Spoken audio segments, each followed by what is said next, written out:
Good morning po. Tayo po'y mag-aral ng salita ng Diyos, the book of Colossians chapter 2 verses 6 and 7.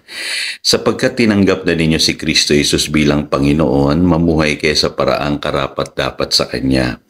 Magpakatatag kayo at patuloy na lumago sa pagkakilala sa Kanya. Magpakatibay kayo sa pananampalatayang itinuro sa inyo at lagi kayong magpasalamat sa Diyos. Nahuhubog ng pananampalataya. So sa buhay na ito, pwede po tayong mahubog ng pananampalataya. Hindi yung nahuhubog lang tayo lagi ng problema sa buhay. Alam niyo po, may mga bagyo talaga na dumarating sa buhay po ng isang tao. When I say na bagyo, hindi lamang po literal na bagyo, kundi yung mga pagsubok problema na laging pinagdadaanan po ng lahat ng tao. Pero yung iba po, sabi nila, okay na yan, pastor, sanay na ako sa problema at pagsubok. Ganun ba talaga ang gusto sa atin ng Diyos? Yung ba yung karapat-dapat na pamumuhay na binabanggit ng Biblia? Dito po sa ating teksto, makikita niyo po yung tatlong mahalagang salita na dapat po nadidevelop sa atin sa panahon po ng pagsubok. Unang-una po yung dapat magpakatatag tayo. Pangalawa, yung magpakatibay tayo.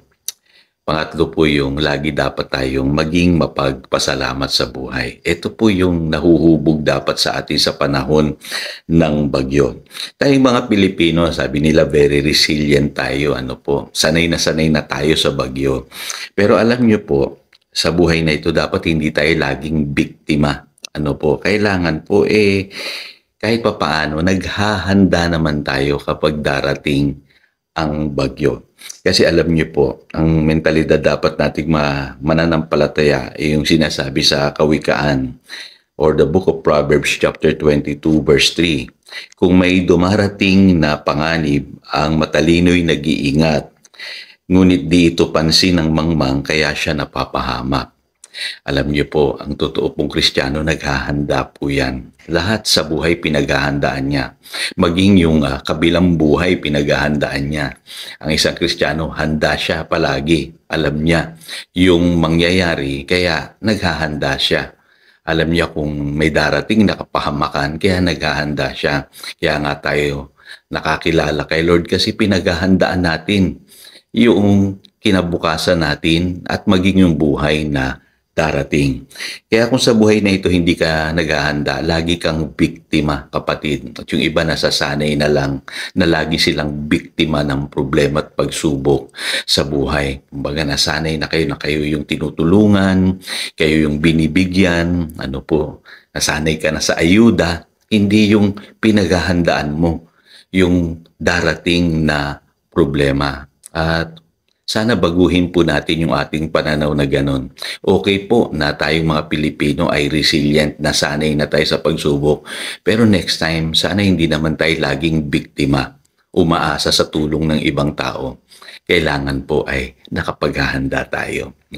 Kaya ang sabi po dyan, magpakatibay kayo sa pananampalatayang itinuro sa inyo. Magpakatatag kayo.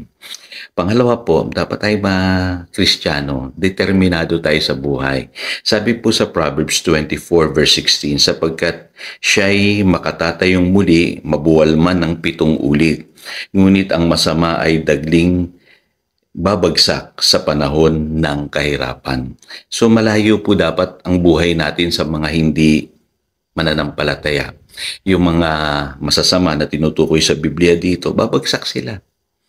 At hindi na makakabangon. Pero tayo pong mga Kristiyano, mga believers ng ating Panginoong Hesukristo, kahit tayo mabuwal, 7 ulit, daanan ng problema, 7 ulit, nakatatayo po tayo kasi tayo po'y umaasa sa kapangyarihan po ng Diyos sa ating buhay. In other words, nakakabangon tayo. Kaya alam niyo po sa buhay na ito, hindi binibilang yung pagbagsak Ang tinitignan ng Diyos kung bumabangon tayo. Kung tayo po ay umaahon o umaangat sa buhay na ito. Kaya alam niyo, okay naman sa buhay yung lumalaban tayo palagi. Yung sanay na tayo sa mga problema at pagsubok. Pero kapatid, hindi ka ba nangangarap na someday aahon ka naman? Aangat ka naman sa buhay. Alam niyo, nakakapagod din yung lagi kang lumalaban Pero ang mahalaga po, matutunan natin yung mga leksyon sa buhay at umahon na tayo, umangat na tayo. Huwag na tayong manatili laging nakalubog. Ano po, tayo mga Kristiyano, exercise natin yung faith natin para umangat tayo sa buhay. Umahon tayo, ika nga po. Bumangon tayo. Ano po, pwede naman po mangyari yan sa buhay natin kung tayo po'y lumalakad ng may pananampalataya. Kaya tandaan nyo to, no? Okay lang yung lumalaban tayo palagi sa buhay, pero nakakapagod din po yun. Dapat po ang goal natin, umangat tayo sa buhay. Pangatlo po, no? Marami sa atin nakakalimot sa Diyos. Kaya pagka dinaanan na ng bagyo, saka lang maaalala si Lord.